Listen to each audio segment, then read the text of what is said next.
And so now I'm gonna do under eye. My under eye concealer that I've been using since, I wanna say, middle school. The Bobbi Brown corrector in light to medium bisque, like the pre-corrector to my actual like under eye highlighter. Just gonna dab it with my finger. I'm gonna put it all under my under eye. So this, I want to get a good amount of this cream in here to fill in any of the wrinkles or anything, because I'm about to bake it and we do not want it settling into, oh my gosh, I just had some on my hand. And okay, just had to blot that out. And so we want like a really thick creamy base so I can then dab it out with. So basically what I'm trying to say is you want to use a generous amount of the product so that it fills in the lines if you do have lines around your eyes. So now that I've done that, I don't want it to wait too long. And then I'm going to beauty blend it out, just really press in there, try to fill in all of the lines. One thing I hate is whenever I have makeup that settles into the lines of my face whenever I smile, and oh my gosh, I was smiling all day long. My face hurt so much and I didn't have any lines filled in, especially right here. We're gonna go over how to not have those like crack. And I'm going to apply again my NARS Radiant Creamy Concealer. Make sure I get like right on almost my waterline. Drag it all out like that, and then up in that triangle-ish way. I am just blending everything out now. And keep my eyes nice and open so that it doesn't fill into the lines. And so what I'm gonna bake it with, I got this off of a professional makeup artist tip.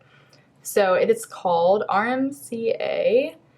The original no color powder. So it's super duper great. So what I do, because it's kind of annoying to like have it, it's like pepper shaker style and I do not like that. I just open it straight up from the top and then I pour a little bit into the top, and then I'm going to take my sponge and I'm going to dip it in.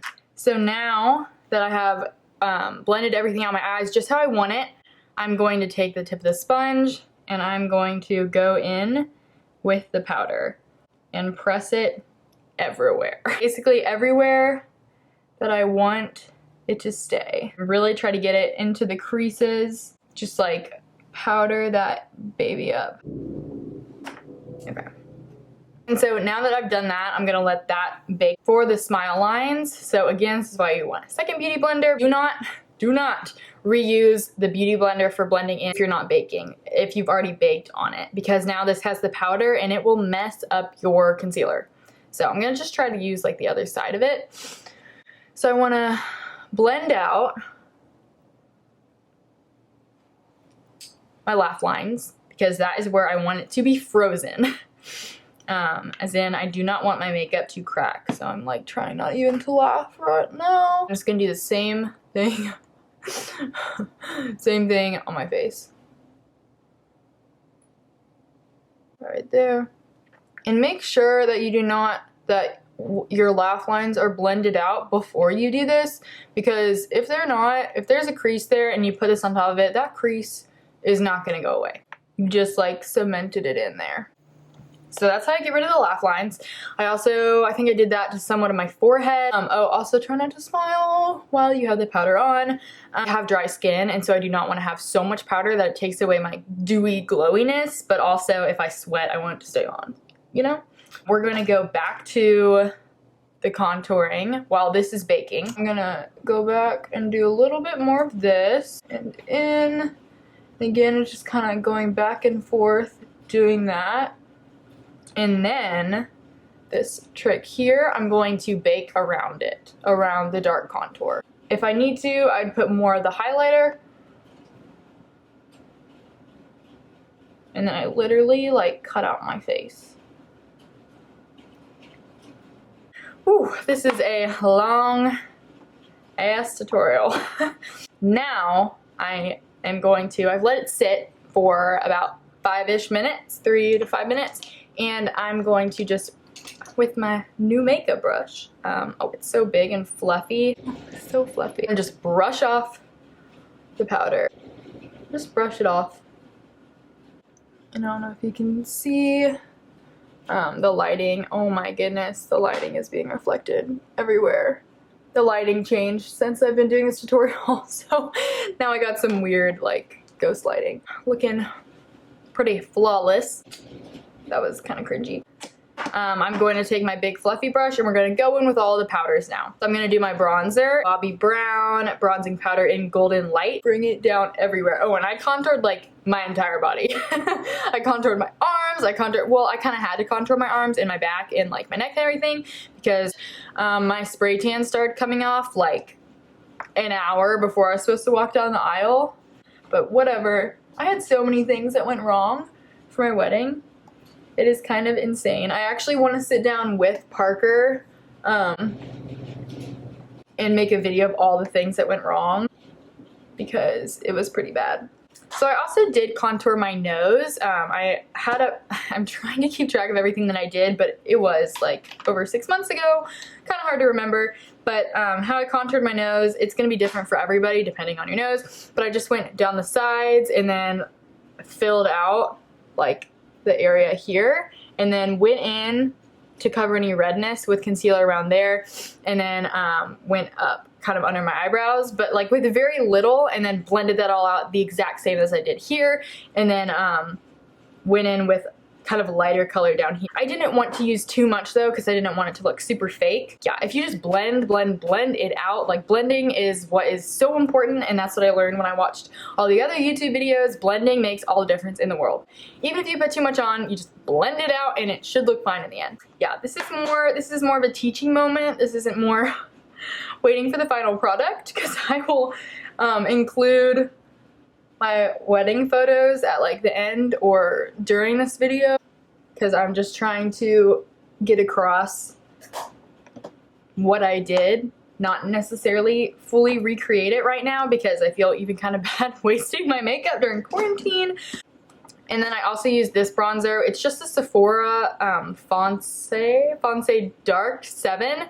It is amazing. I love it. It has a tiny bit of shimmer. This one was a little bit more matte. So then I go in with more of a shimmery one and just, you know, put it everywhere. Just kidding. Not everywhere. Try to stay away from the highlighted areas. Next up, another Charlotte Tilbury favorite. I used the Cheek to Chic. Oh my gosh, I just said that was chic. That was so bad. Cheek to Chic. I love this stuff. I love Charlotte Tilbury. It's one of my favorite makeup brands. I bought so much of her stuff for my wedding. So you use the outside of it. It's going on the cheekbones. So I'm gonna like kind of like swish the outside, go up the cheekbones. Again, keeping everything lifted. So we don't want any of these powders to fall like into this area right here. Then keep that nice and light so that it looks natural. And then for the middle right here, this little pointed one. So I like a lot of blush. I kind of bring up some of the blush a little bit under this area to give a little bit of that flushed look.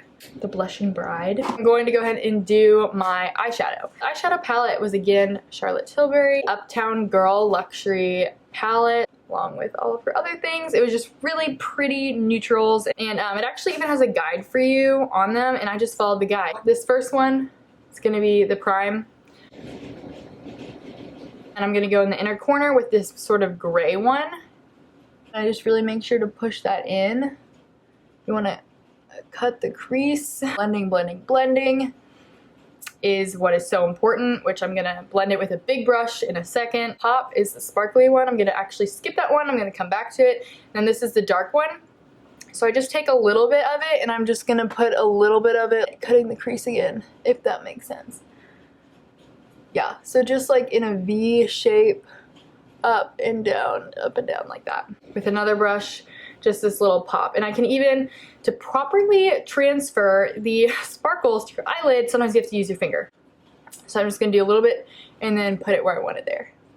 I don't know if you can see that. Again, my lighting, oh my gosh, I'm so sorry, my lighting is really wonko. Wonko, I don't know, just made up that word now. And then I'm gonna go in with a pointed eyeshadow brush, and I'm going to again use the dark one to create some eyeliner. So I push it into my eyelashes, and again, it's very faded. You can't really see it. It's very subtle. This one is just by MAC. I used a different one by MAC, and it was not waterproof, which I was worried about coming off, but it didn't. So it was great. I think it's called Teddy. I just aligned my eye, sticking more to the outer corner. I didn't really do much of like a wing situation. But yeah, so I'm gonna line that just as normal, and then I'm gonna go under the waterline. Really wiggle it into my eyelashes. And then how I'm gonna do the waterline is I'm gonna just, okay, gonna have to use 2 hands for this. So this is what I had a makeup artist actually teach me do when I was looking into having people do my makeup. I'm gonna tightline it. So I lift up my eye and I'm gonna go underneath. Okay, I have to look in the mirror for this.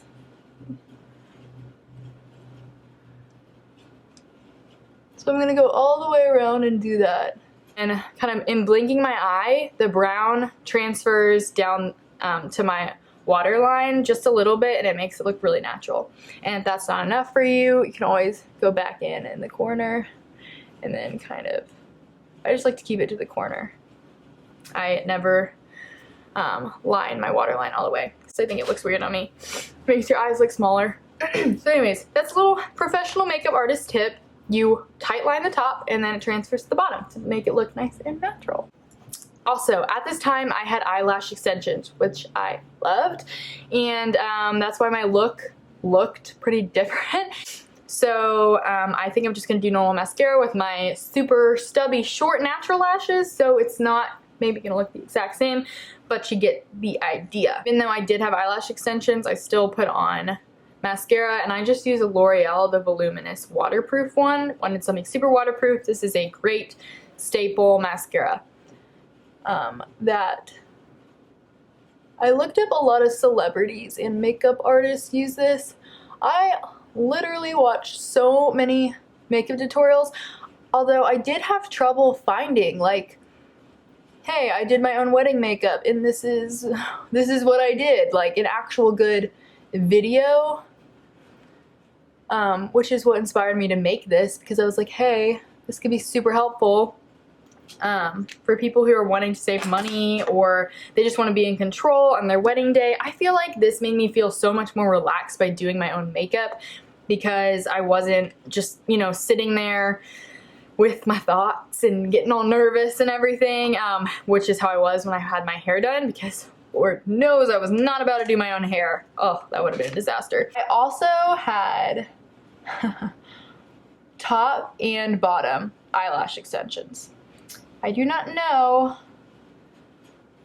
if they have bottom eyelash extension places everywhere, but I was super extra and went to a place I didn't even know if they offered them and asked them if they could do them, and they said yes. So I got both extensions on both because I just really wanted long lashes everywhere. Now that I've done that, I'm also going to go back in with like a fluffy eyeshadow brush that is clean, and I'm going to do some highlight under my brows. Oh my gosh, so I also had my brows like done. They are looking not great right now because again, it is quarantine. I also usually don't do that much to my brows because they're really full naturally.